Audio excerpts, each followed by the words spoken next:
I feel so much better now. We've laughed. We've spoken in accents. We've consumed delicious soda and subsequently burped. Because who knows that that's a side effect.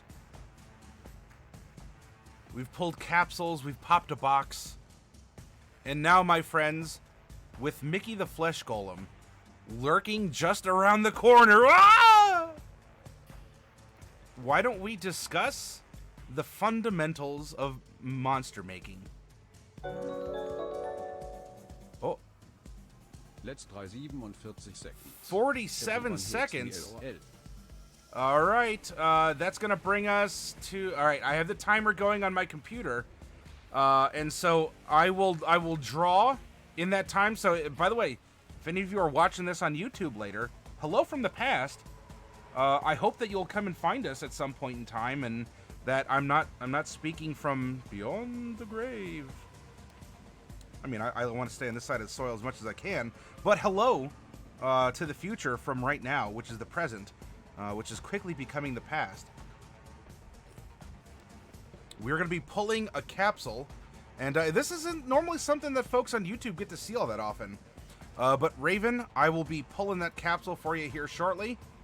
We're almost at the... Alright, and here we go.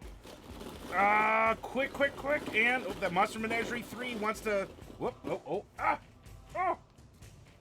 It's a disaster. Best intentions. I tried, Raven. I'm a mere man. Alright, we have a green. Are we in agreement? Hey, Santa! Yep, what's in the bubble? Let's find out. What is beneath this, ooh, optical illusion? Got my nose.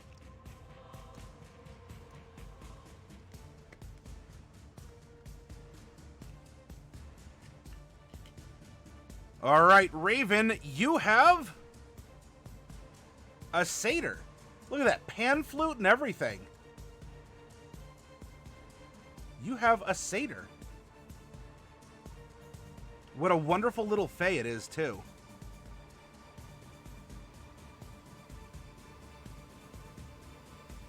I mean, they'll get you drunk, and then they might stab you or rob you, or, well, let's keep this a PG-13 stream.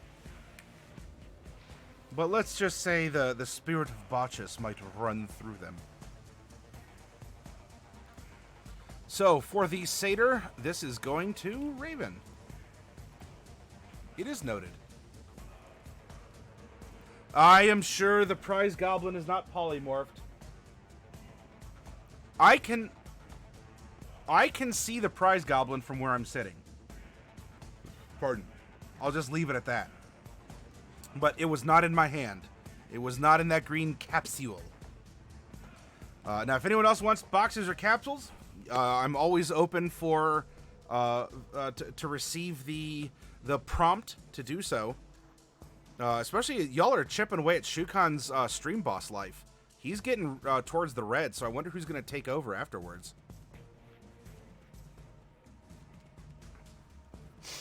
Alright, so again, we have Mickey the Flesh Golem kind of like peering around. Hey, what's going on?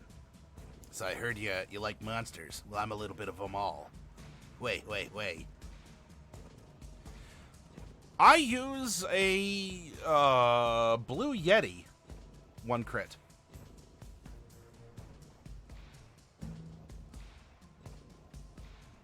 Oh, wow, it's actually... Come on. Here we go. Whoop.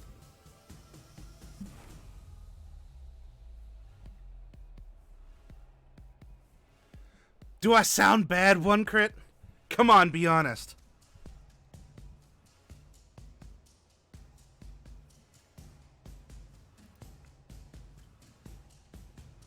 It's on an army do that's suspended on a hair tie thingy.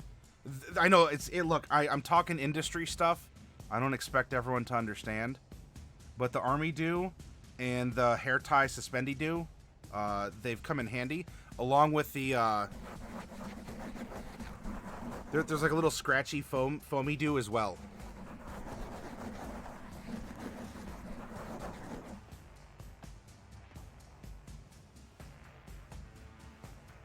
Oh, well, I hope mine is at least halfway decent. Yep, hair tie dealy whoop. Yep, that is correct. I mean, it has like white hair ties.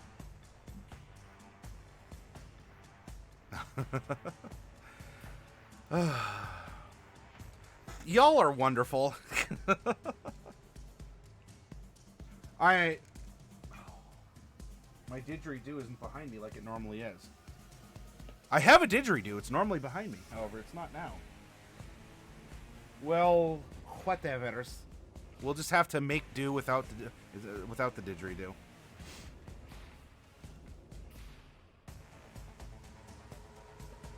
All right, let's create a monster, shall we? For any of you playing along at home, we have our Dungeon Master's Guides open. And they are open to page 273. The Monster Manual contains hundreds of ready-to-play monsters, but it doesn't include every monster that you can imagine. Part of the D&D experience is the simple joy of creating new monsters and customizing existing ones, if for no other reason than to surprise and delight your players with something they've never faced before. The first step in the process is coming up with the concept for your monster. What makes it unique? Where does it live? What role do you want it to serve in your adventure, your campaign, or your Zawarudo? Once you have answered these questions, you can start figuring out how to represent your monster in the game. What? All right, if you did a trade or something, can you send me a private message on Discord, Raven? Kitty word. Yes, Mr. Maddie. Yeah, creating monsters is fun, Santa. Maybe the real monsters were the friends, question mark, we made along the way? Or were they the monsters that we met along the way? Once you have an idea for a monster, you'll need statistics to represent it. The first question you should ask yourself is, can I use statistics that already exist? The answer is yes. A stat block in the monster manual might make a good starting point for your monster. Imagine, for example, you want to create an intelligent arboreal predator that hunts elves. Now, I will take a side note, there's a very good anime about this specifically. Those Who Hunt Elves. So if you ever want to hunt an elf, there's an anime out there for you. There's probably several, honestly. Though, know your audience. Anyway. There is no such monster in the monster manual. But the Quaggoth is a savage humanoid predator with a climbing speed. You could borrow the Quaggoth stat block for your new monster, changing nothing but the creature's name. You can also make minor tweaks, such as replacing the Quaggoth's language, Undercommon, with one that's more appropriate, such as Elvish or Sylvan. Need a fiery phoenix? Take the Gigante Eagle or Rock. Give it immunity to fire and allow it to deal fire damage with its attacks. Need a flying monkey? Consider a baboon with wings and a flying speed. Almost any monster you can imagine can be built using one that already exists.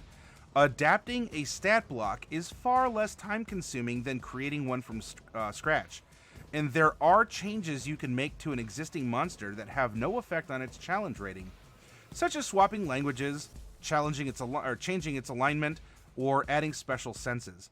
However,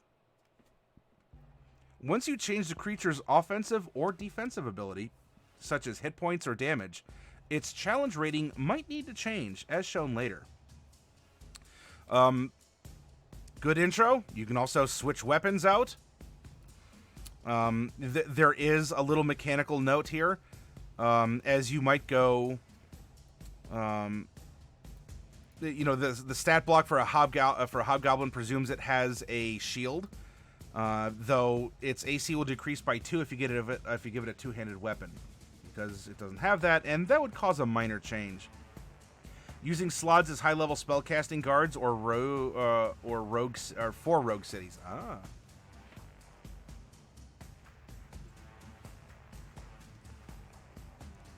Blues says never trust an elf.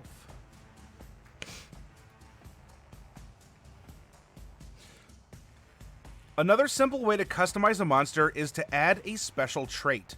You can add a special trait of your own devising or pick up a special trait from one of the many creatures in the monster manual. For example, you can create a goblin spider hybrid by giving the normal goblin the spider climb trait, turn an ordinary troll into a two-headed troll by giving it the two-head special trait, or turn an owlbear into a flying owlbear by giving it wings and a giant owl's flying speed. Oh, Coffee Cat Presentlings are here, everyone. Coffee Raid. Welcome. How was the comic creation, Coffee Cat?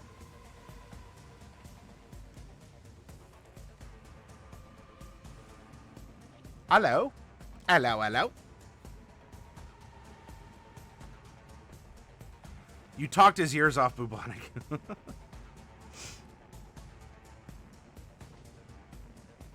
Page 8. Oh, bit by bit, Coffee. You are getting R done. Well, cheers to your efforts.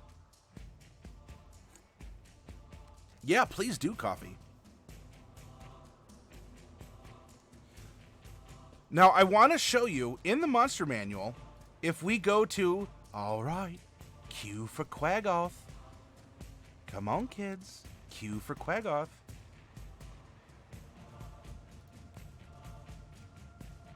Here we are. It's the only Q monster, right?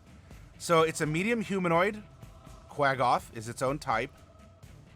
And here's a whole stat block. This thing is definitely made to hunt. It is a humanoid hunter.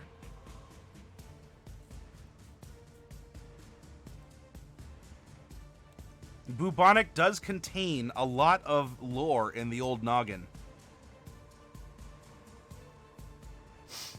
Now, with the Dungeon Master's Guide says that if we wanted to create an arboreal hunter, those who hunt elves, we can use the Quaggoth. So we just give it, it has a climbing speed, right? 30 feet and then 30 feet of climb.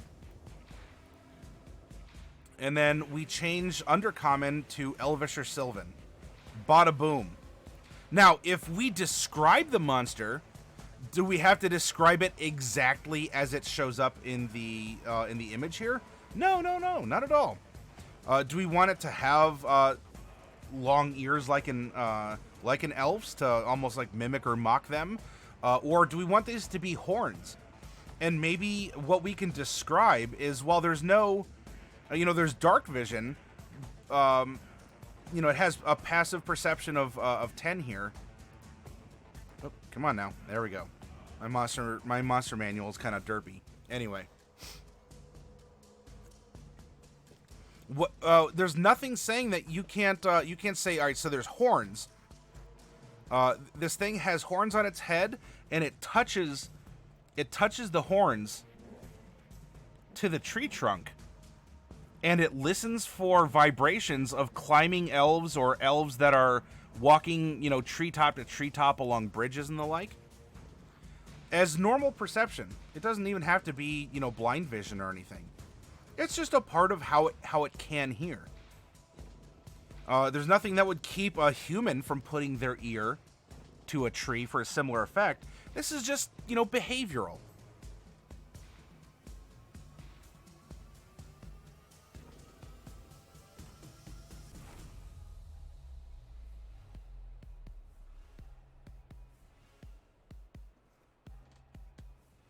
Oh, well, hey, I would love to see Bubonic compete in that Blue.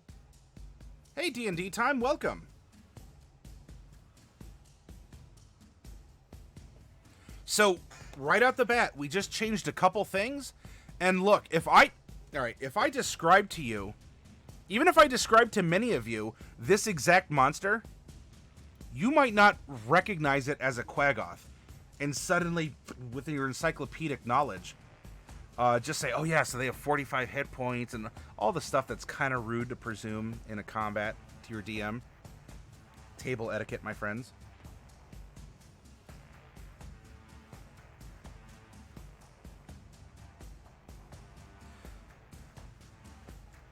But we have now just reskinned a monster into a custom monster that we need for our purposes. It climbs trees. It has poison immunity, so elves who might hunt with poison, or just the fact that it lives in forests or some arboreal area where poisons on the flora or fauna are more likely, it means it can get around. It makes it a little bit more of an alpha predator. We don't have to change that at all. Wounded Fury?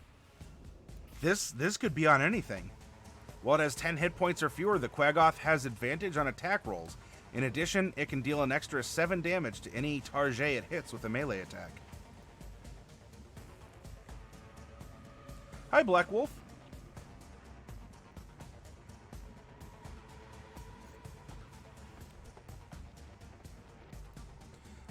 And to get our noggins going over the course of how do we make monsters? How do we reskin them? You know, what is average Joe?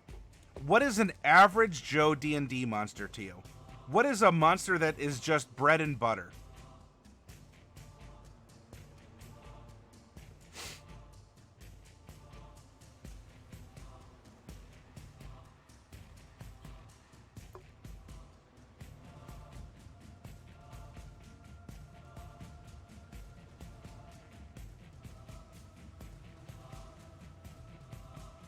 A slime? Sure. Do you have a preference on what kind of slime or ooze? Is there one that really stands out to you?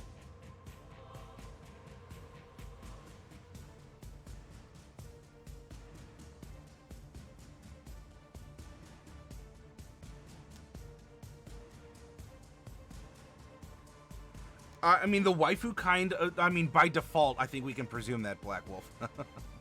All right, Bubonic One, have a good night. Thank you for coming over with the raid. The Black Pudding? All right. So let's do this, everyone. I saw some good classic monsters. Kobold waifus, Goblin waifus, gelatinous cube waifus.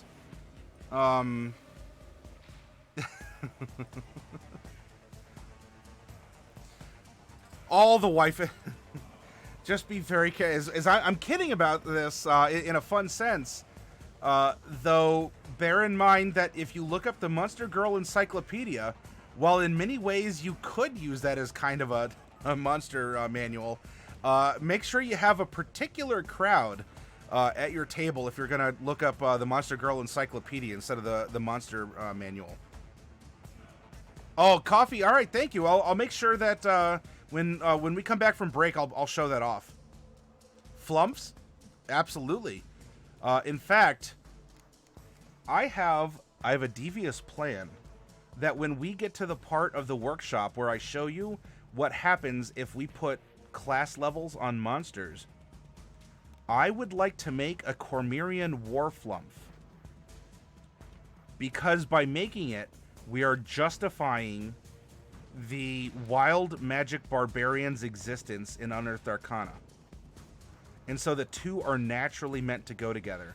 Who better to influence or help calm a raging wild magic barbarian than a Flump who can ease off those emotions and who can instill the war magic of Cormyr into this wild surging barbarian. Last time we did this, we actually made a gibbering Malthor bard. That was a lot of fun. And you know what would also be fun? Actually, we're already over here. Think about this. A gray ooze. A gray ooze with corrode metal. And we give the gray ooze levels of monk. How about that? How about them apples? Anyway, that's for a workshop yet to come. Don't worry about that.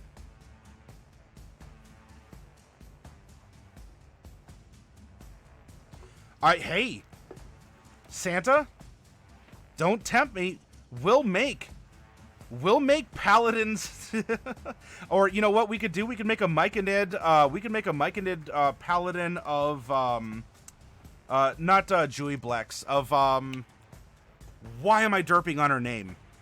The queen of the fungi, Zuktmoy. Thank you, Zuktmoy mommy. Yes, Zuktmoy waifu, says Santa. Yes, we could make a paladin of Zuktmoy, and we'll make a rootin' tootin' smitin' Myconid.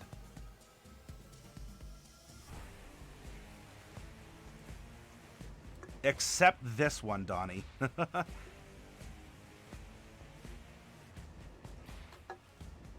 All right. Anyway, let's go back to the black pudding. Now, let's have an example of reskinning. Let's have an example of reskinning a monster. And so we have a black pudding classic. You know, a lot of people in D&D have come across these.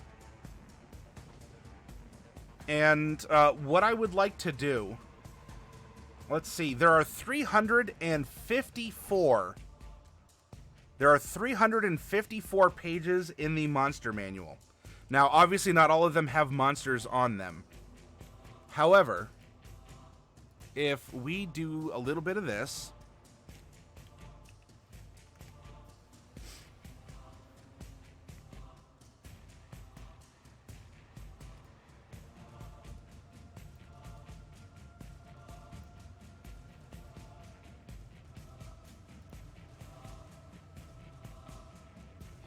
actually, you know what? I heard kobolds, flumps, goblins.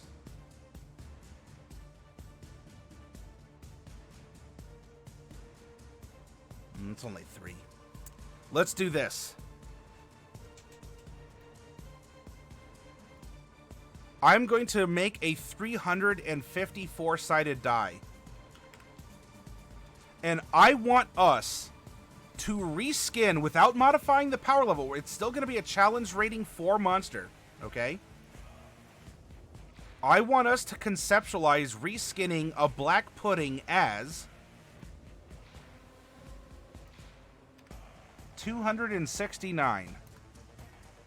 A Scarecrow.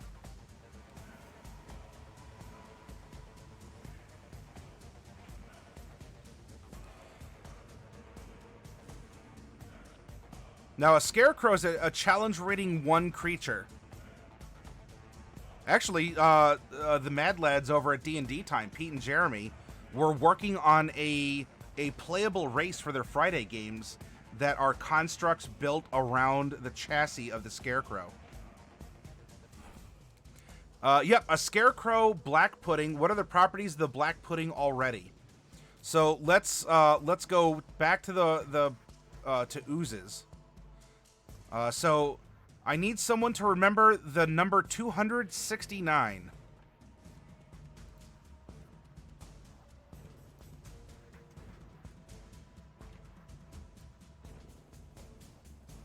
There, O'Sheeps has created a mnemonic device.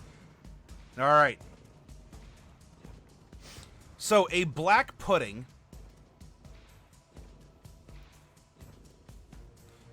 We're gonna do this. Concept. Black pudding as a Scarecrow.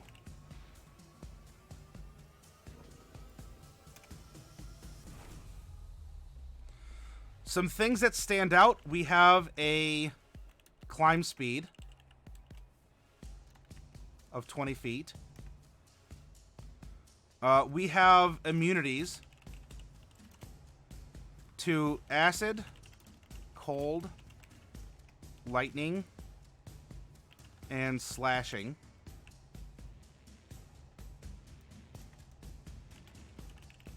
Condition immunities: blinded, charmed, deafened, exhaustion, frightened, and prone.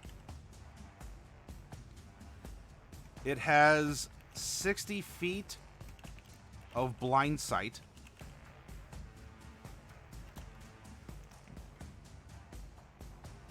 With a passive perception of 8.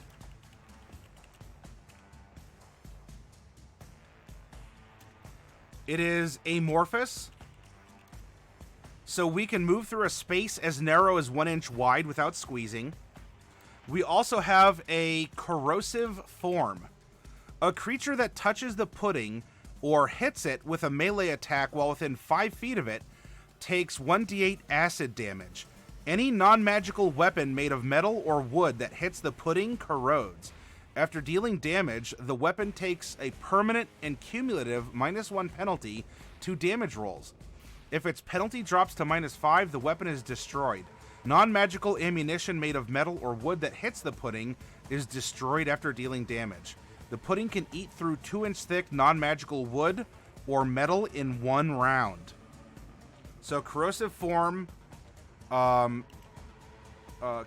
corrodes non-magical weapons and ammo that hit it, and can eat through 2-inch thick non-magical wood or metal in 1 round. We can also spider climb.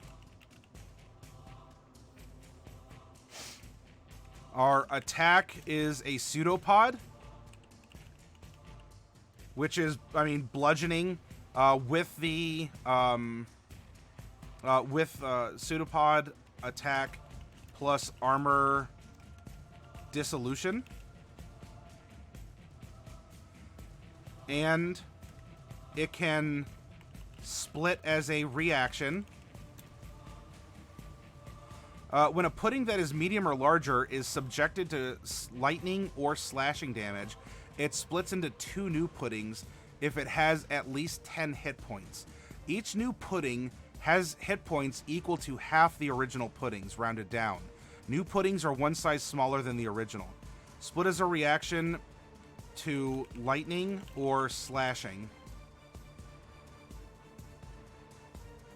As a summary. Whoa, Shlomo! Hey, stranger! It's been a while. Welcome back. I hope you're happy and healthy.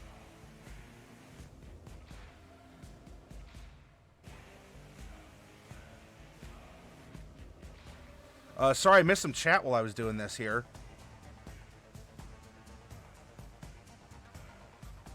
Oh, sheeps, your mind stopped on the crucial facts of the case. Scarebats built to live on the high roofs of elven granaries, lashing out at flying intruders with its tendrils of fabric and wheat. Yeah, the corrosive form is something to contend with, average Joe.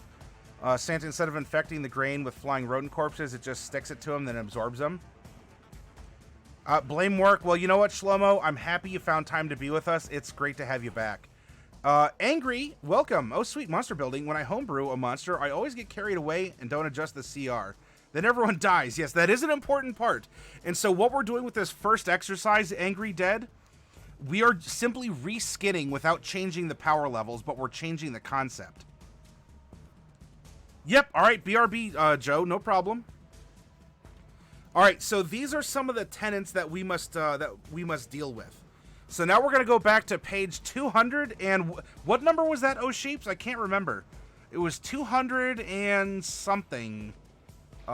16? Oh, 269. Hey, look at that. That's the Scarecrow.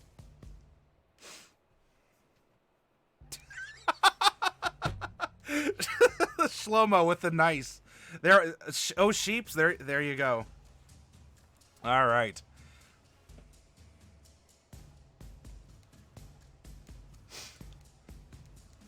Now this is the we have the pineapple. This is the pen, and then we're gonna make a pineapple pen. Although honestly, I mean this is more cosmetic than anything because we're reskinning. Though these are things to think about. The Scarecrow targets one creature it can see within 30 feet. The target must succeed on a wisdom saving throw or be magically frightened. It does get claw attacks, so sure. Though, of course, this is going to be something like the pseudopod. It does have similar condition immunities. Charmed, exhaustion, frightened, paralyzed, poisoned, unconscious. Damage immunity to poison. Though the black pudding isn't, but we're going to get to that in just a second. It does have other damage resistances. So if you're describing this reskinned Scarecrow, you might have that guy at the table that goes, yes, well, Scarecrows all have resistance to bludgeoning, piercing, and slashing damage from non-magical weapons. I believe we'll be okay. You cast Shillelagh, and let's see.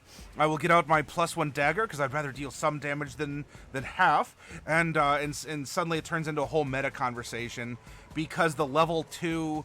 The level 2 rogue from the middle of the city somehow knows everything about a Scarecrow out in the boonies. Oh, Balooz, you got to get going. All right, be well, Balooz. Thank you for the gotcha draw. Yeah, angry. Yeah, so reskinning is a way to have some fun and very tactfully deliver a get wrecked nerd stop metagaming statement. There are things that we can do which do not change.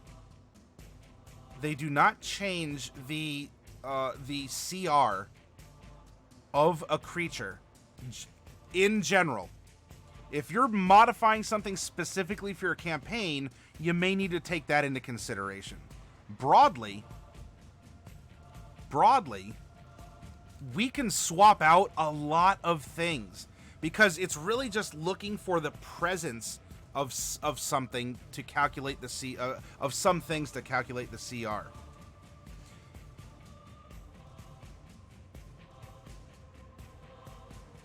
So, for example, if we come down to armor class, the armor class can be based off of whatever we want it to be. It could be natural armor. It could be no armor. It could be wearing armor. It could be a magical field. What we're checking for is that whatever the AC is the AC. Whatever the hit points are the hit points. When you get to damage, vulnerabilities, resistances, and immunities, giving a monster resistance and immunity to 3 or more damage types is like giving it extra hit points. And so that changes the effective hit points. So here, if our expected challenge rating with a pudding is 4, its multiplier for resistances and immunities is going to increase. But you know what? That's already taken into consideration with the CR. We're only reskinning. We're not necessarily adding more, but we can. We've already hit a critical mass of immunities and conditions.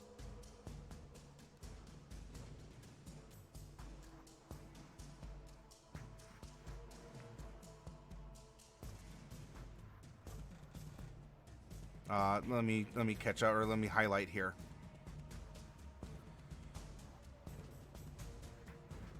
If it's 3 or more, then you have the multiplier for effective hit points. So if we want to add on some from a classic Scarecrow on page 269, then we can do so. We can also swap these out. You can for damage here. You can swap out anything. Poison can become fire, and it does not affect generally the challenge rating of the monster. Slashing can be piercing. Acid can become cold. What the challenge rating checks for is the damage per round that is expected to come out of the creature. It does not check for multiple attacks or if it's one heavy attack. If we wanted to change the pseudopod attack, what if it was like 2 pseudopod attacks, and instead we want to make it 1 slam attack, a Scarecrow slam or something like that. We will be reskinning the monster, but we will not necessarily be affecting the challenge rating.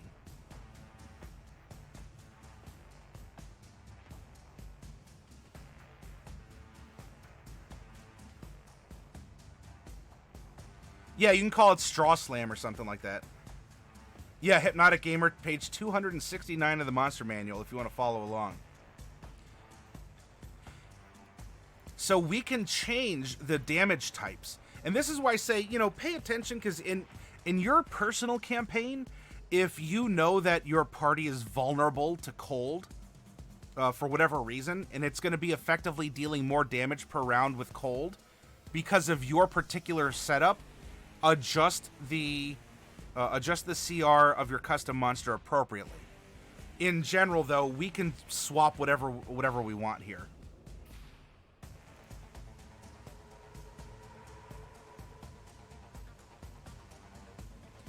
Some monsters use natural weapons, such as claws or tail spikes. Others wield manufactured weapons. We can set the damage type to however we want, as long as the DPR remains the same. Overall damage output, ways to calculate it. I don't want your eyes to glaze over. Don't worry about this stuff. We're going to get a little bit more, not into the weeds per se. It's not like you're going to get lost doing this. But just realize that there are a lot of things here that we can change up that will not make it necessarily a more or less challenging black pudding changed into a Scarecrow. Now, there are some things that could adjust the CR. And when we come down to monster features, for example, Amorphous, and they actually have the example monster as of a black pudding. Giving a creature Amorphous does not have an effect on the challenge rating. So too, if we want our Scarecrow pudding to have echolocation will not increase or decrease the challenge rating of the monster. And so we can just tack it on, or if it seems like too much, then we could get rid of something else and replace it. You know, if we go to blind senses, such as blind sight with a Grimlock, this has no effect on the challenge rating of the monster. And if we prefer echolocation instead of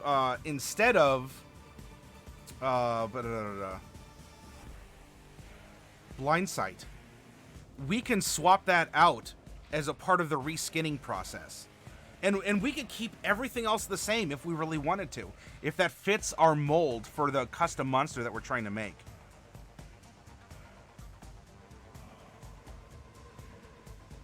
CR is challenge rating, Hypnotic Gamer.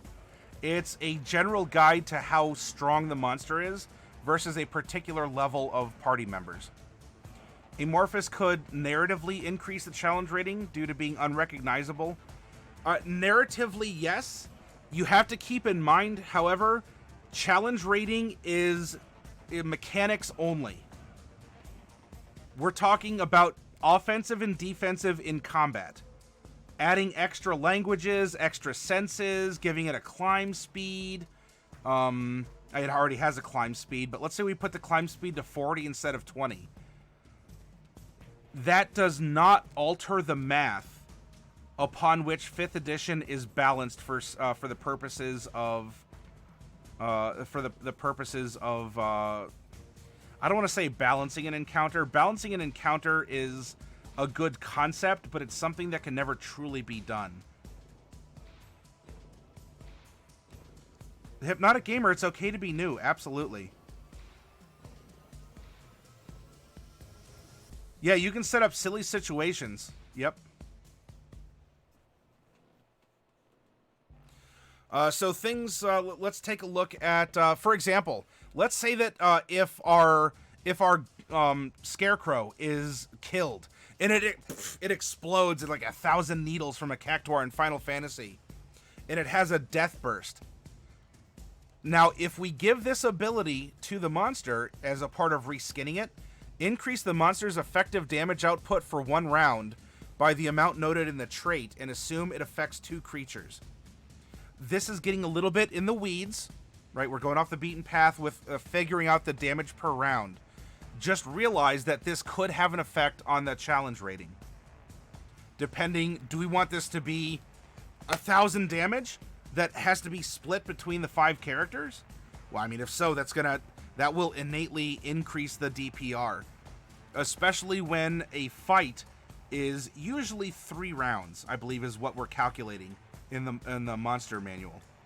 And if you think back to your experience, have you ever had non-boss fights that have lasted longer than 3, maybe 4 rounds?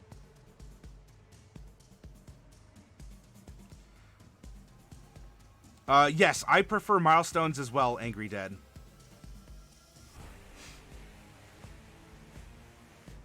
Shlomo, you've had filler fights that have lasted more than 3 or 4 rounds? Every fight is a low-key boss fight, says Santa.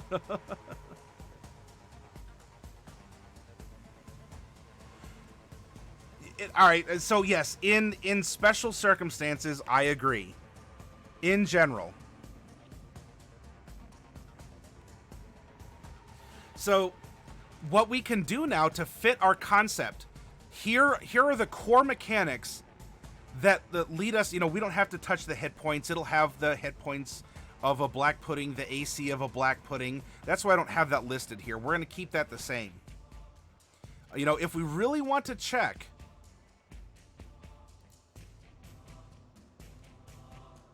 you know, is it super hard to hit? It has an armor class of 7 and 85 hit points. AC 7, 85 hit points. Now let's turn this into a Scarecrow.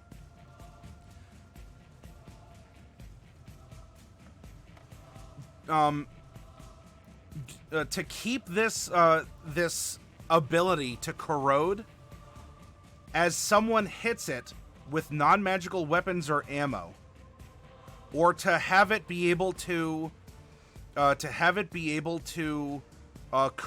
corrode or otherwise manipulate wood or metal, right? To eat it or to consume it. What is going on? What is going on with our Scarecrow? Yeah, that's fine, Shlomo. Please do. Something that came to mind, if a farmer... so scarecrows are meant to, well, stand out in a field and scare away crows and other birds that would come to eat the grain or the other crops. This... oh, Shlomo, it looks like the link might have broken. What this might end up being is something like a crop duster. And I'm not just talking about, you know, your friend who comes up to you, pats you on the back, say, "Hey, it's been a while," and then walks away, and then a second later you're like, "What's that smell? Son of a biscuit."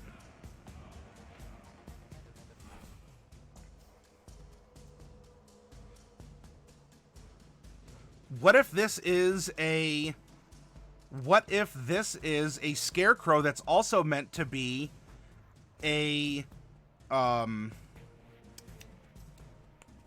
like a pesticide emitter? It has certain chemicals, certain poisons in it even. Hey, there we go.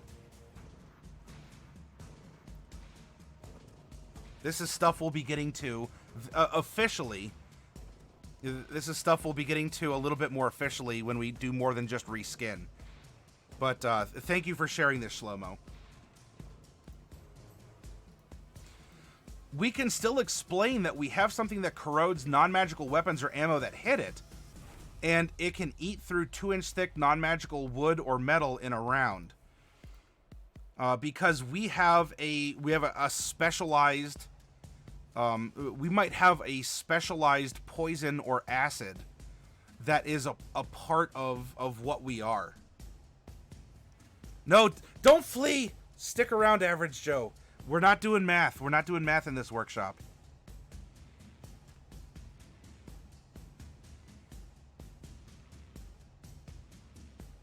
It can, Raven, and so that's why I really hope that you are enjoying the workshops that we present that distill the information and make it more interactive.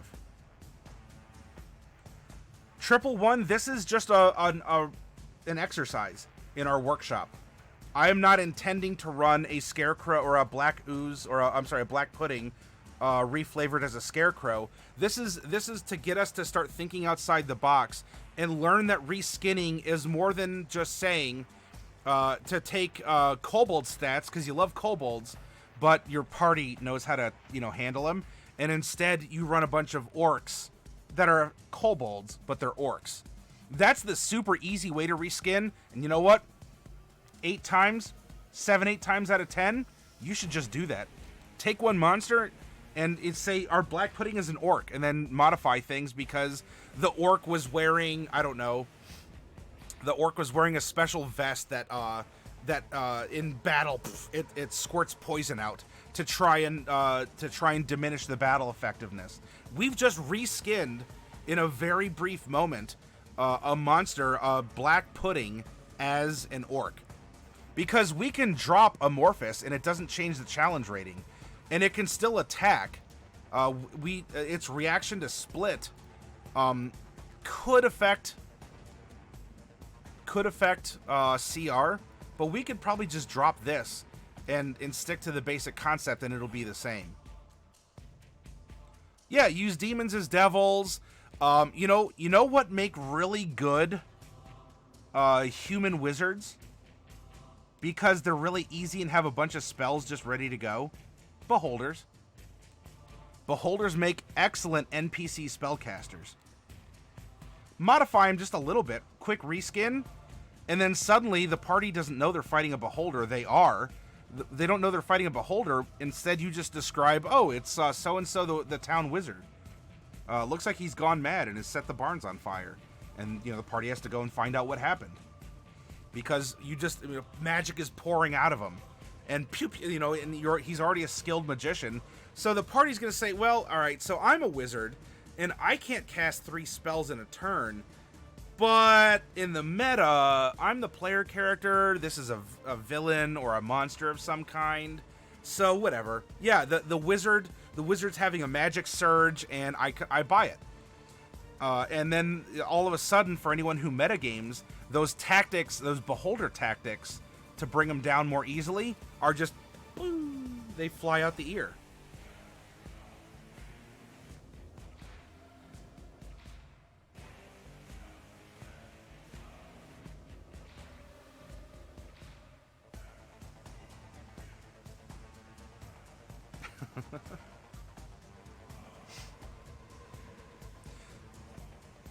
So here we can say, we have a Scarecrow that has some sort of acidic contact. So this thing might have been meant to go out and to try and poison, or what's the ecosystem? If we're talking, a stereotypical Western European, like Northwestern European farming rolling hills area. This might be why would someone invent something like this? However, for your campaign, this is your monster. You could say that when it comes into contact with certain other things, why would you want it to destroy wood? It's supposed to be out where grain grows. What if you're trying to grow, I don't know, what if you're trying to grow soybeans, but some corn gets mixed into the seed? I mean, look, that happens today, and we have super efficient computer seed sorting machines. How do you think cross-contamination in seeds were like back in Get Ye Flask times?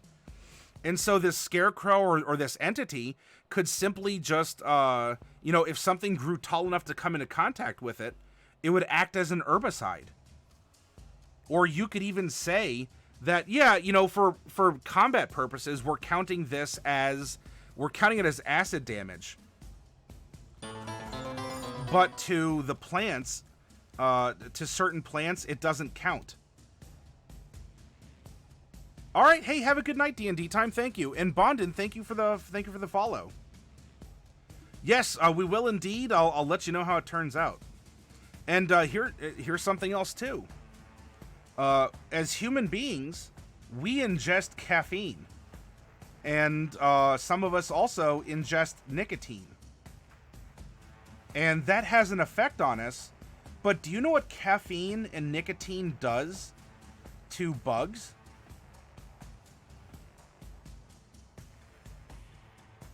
Hi, Cybernetic Lithid.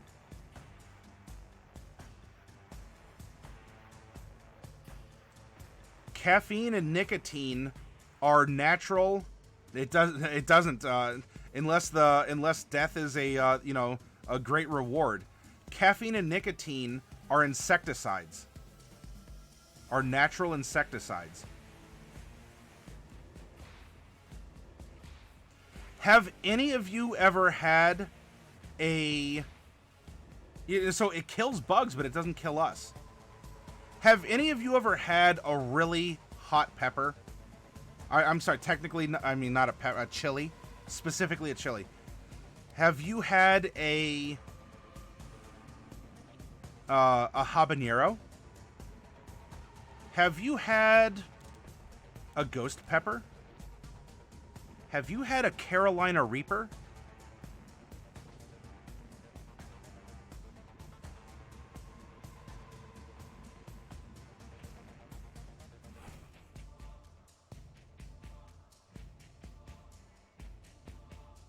All the way up to Ghost, looking for the Reaper. Do you know that a simple bird, a crow, a pigeon, a starling, whatever normal flying type you want, birds are not capable, they do not have the sensors for capsaicin. A bird could eat 5 Carolina Reapers and be absolutely unaffected.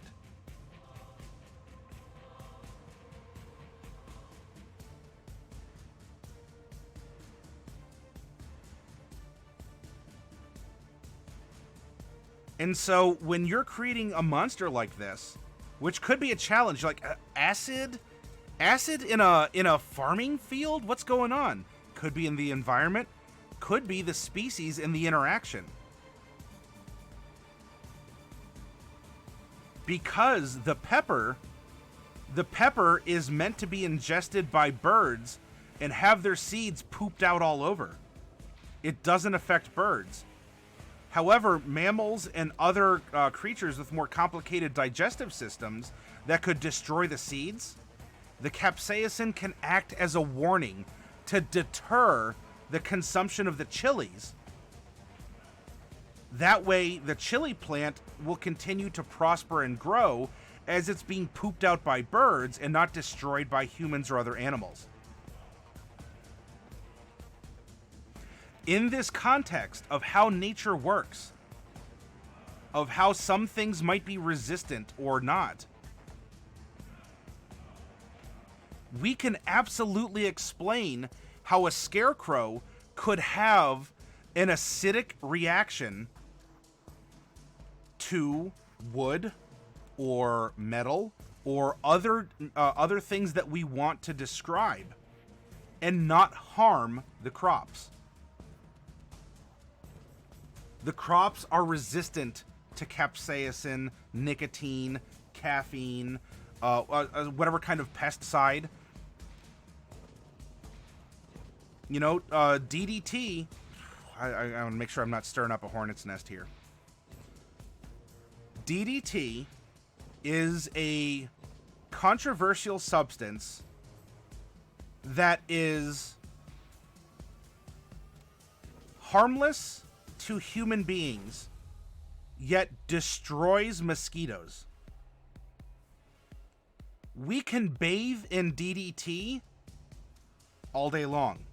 I mean, I wouldn't suggest it, but... And we're fine. Bugs, not so much.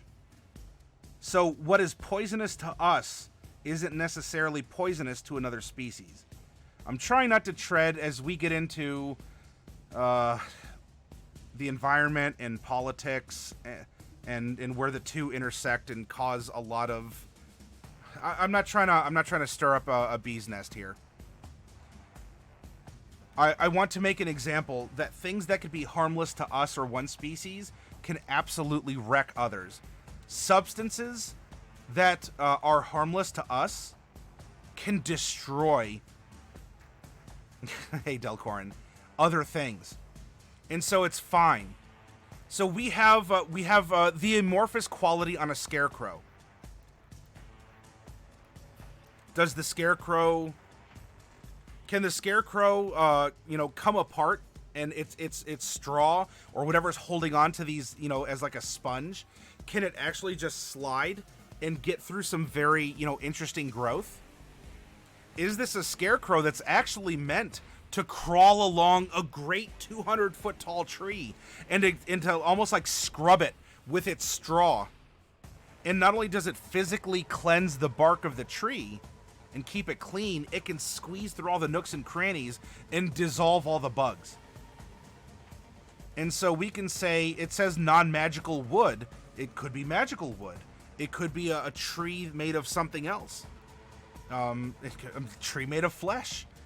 It could honestly just be a Scarecrow that was developed to harm everything else except this tree, as it was meant to do.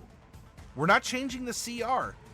Our Scarecrow we're still describing as being able to slip through gaps. It still has a corrosive form because it's meant to kind of crawl and hunt and look for things that could harm the crop or the tree. Or a Scarecrow is ultimately a protector of territory. In a sense, it's like a guard. There's nothing saying that it just has to target bugs or birds.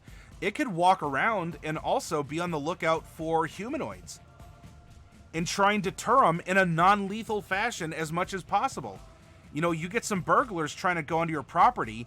We have, we can call it like a black straw skeleton, right?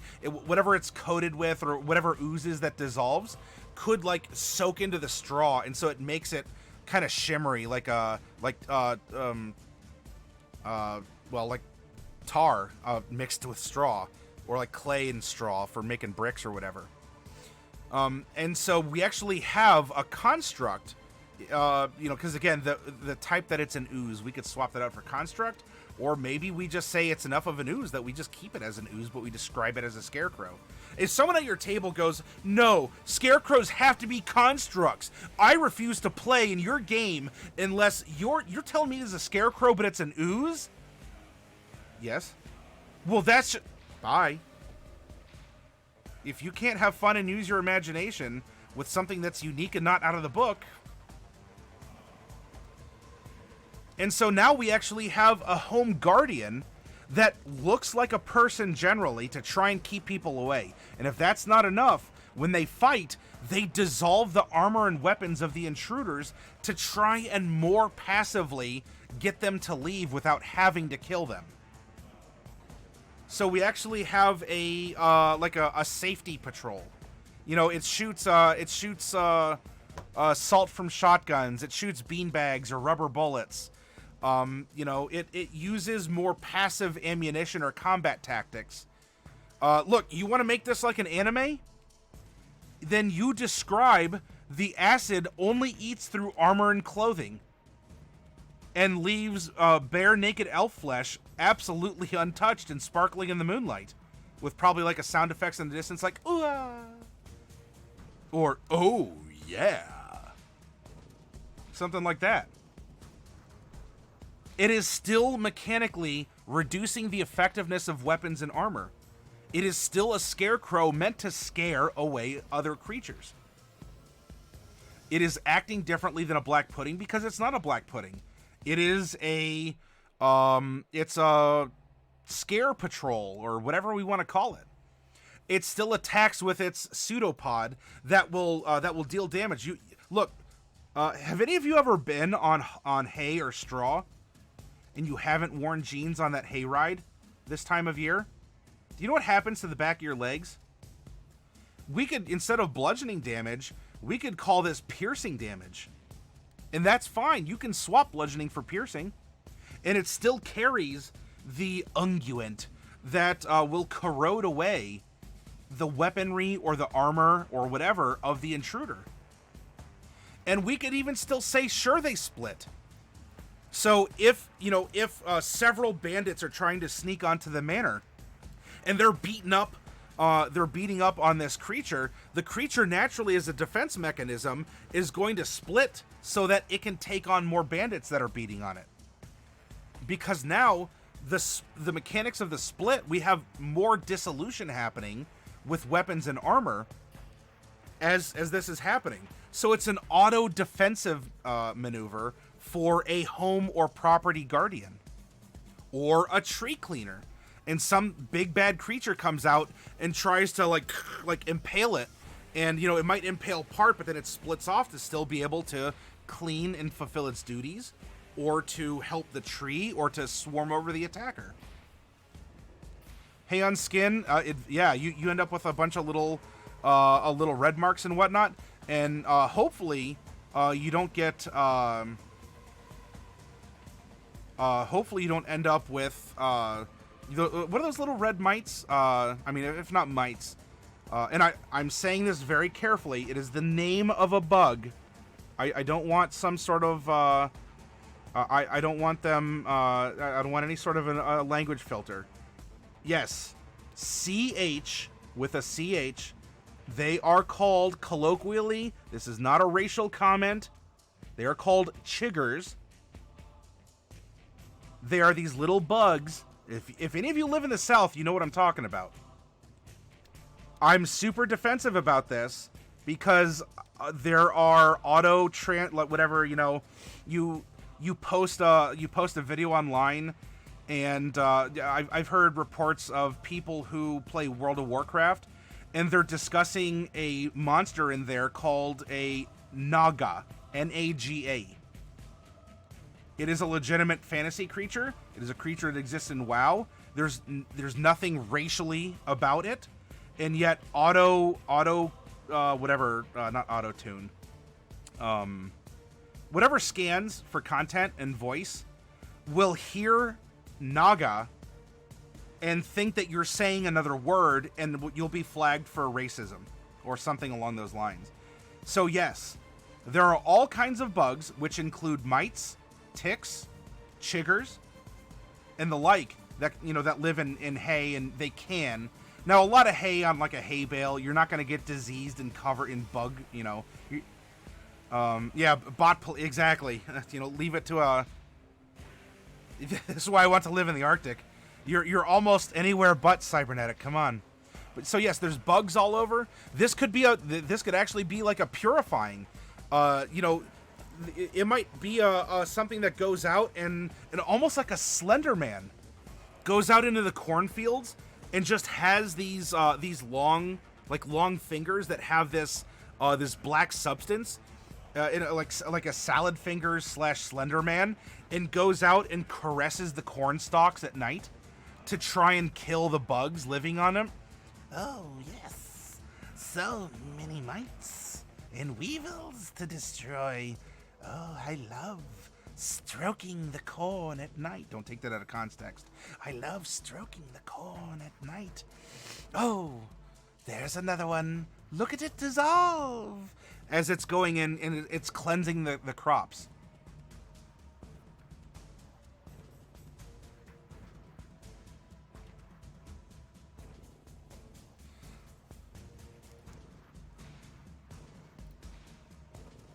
This explains our spider climb. This explains our pseudopod. The fact that, like in a lot of ecchi animes, we're dissolving the armor and clothing off of adventurers who happen across us. This explains why we're still amorphous, why we have a corrosive form, and the two. We don't even have to go out. We don't have to bend backwards in order to explain the condition immunities or even damage immunities, because they share so many that it doesn't necessarily matter. Or you know what? If you already believe that something has several resistances like this, what is slashing? Is that where you're going to draw your line as a PC and call, BS on your... As a PC, you're going to call BS on your DM? So we have had a very easy transition from Black Pudding to Scarecrow, where we're describing a Scarecrow scene, a functioning sentry of some sort of rural area. It's still performing the duties of a Scarecrow while having the mechanics of a Black Pudding. And if we don't want it to be covered in a black pitch, call it red straw. Call it I don't know. Call it a blue dip Scarecrow or something. It doesn't have to be black. It could be off-white, eggshell, if you no. Light terracotta. A light terracotta Scarecrow based off of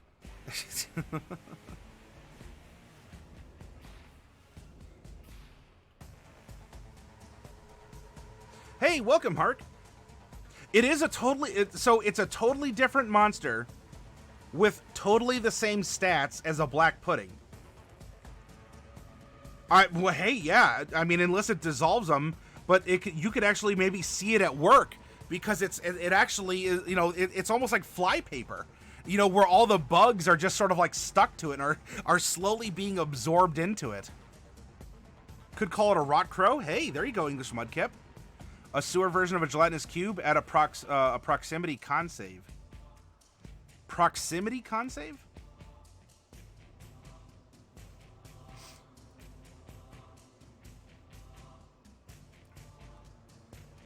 We've accomplished our concept.